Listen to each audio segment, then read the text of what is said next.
খাবার তিনি পৌঁছান, কারো খাবার তিনি পৃথিবীতে যত প্রাণী তৈরি করেছেন সকলের খাবারও তিনি তৈরি করে দিয়েছেন। আল্লাহ পাক বলেছেন ওয়া মা মিন দাব্বাতিন ফিল আরদি ইল্লা আলাল্লাহি রিজকুহা। পৃথিবীর ভিতরে এমন কোন প্রাণী নাই, এমন কোন জীব নাই যার রিজকের দায়িত্ব আমি আল্লাহ গ্রহণ করি নাই। সুবহানাল্লাহ। সকল প্রাণী জগতের খাবার কে তৈরি করেছেন? খাবার পৌঁছাচ্ছেন কে? একটা দৃষ্টান্ত দেই, যেহেতু আজকে এই বিষয়ে আমি বলবো না, একটা দৃষ্টান্ত দেই বোঝার জন্য। আপনারা মুরগির ডিম দেখছেন নিশ্চয়ই, অন্যান্য পাখির ডিমও দেখেছেন। এই ডিমের ভিতর থেকে বাচ্চা হয় ডিমের কোন অংশ দিয়ে? ভেতরের কুসুমটা দিয়েই কি হয় বলেন? বাচ্চা হয়।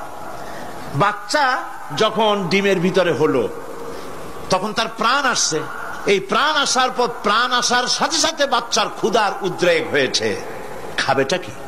ডিমের ভিতরে খাবার পৌঁছতে গেলে ডিম তো ফেটেই যাবে, বাচ্চা মরে যাবে। এখন খাবারটা দুনিয়ার কোন বিজ্ঞানী ডিমের পেটের মধ্যে, ডিমের মধ্যের বাচ্চাকে খাবার পৌঁছতে পারবে কি? তাহলে ওই ডিমের মধ্যে বাচ্চাটাকে খাবার কে দেন? কিভাবে দেন দেখছেন আপনারা? কুসুমের বাইরে যে সাদা অংশটা থাকে এটা হচ্ছে প্রোটিন, এটা হচ্ছে খাদ্য।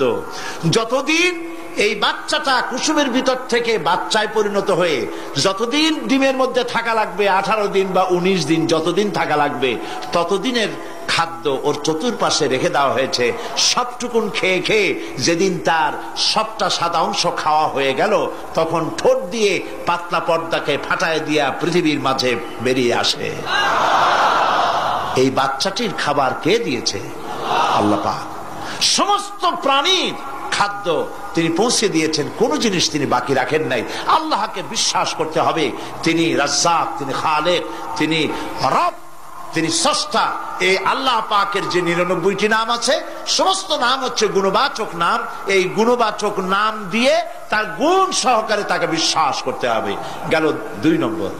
কয়টা বলেছিলাম শর্ত? 3 নম্বর হচ্ছে আল্লাহ পাকের ক্ষমতা। আল্লাহরে বিশ্বাস করবেন ক্ষমতা দিয়ে। কি দিয়ে বিশ্বাস করবেন? ক্ষমতা দিয়ে। কি ক্ষমতা? আল্লাহ রাব্বুল আলামিন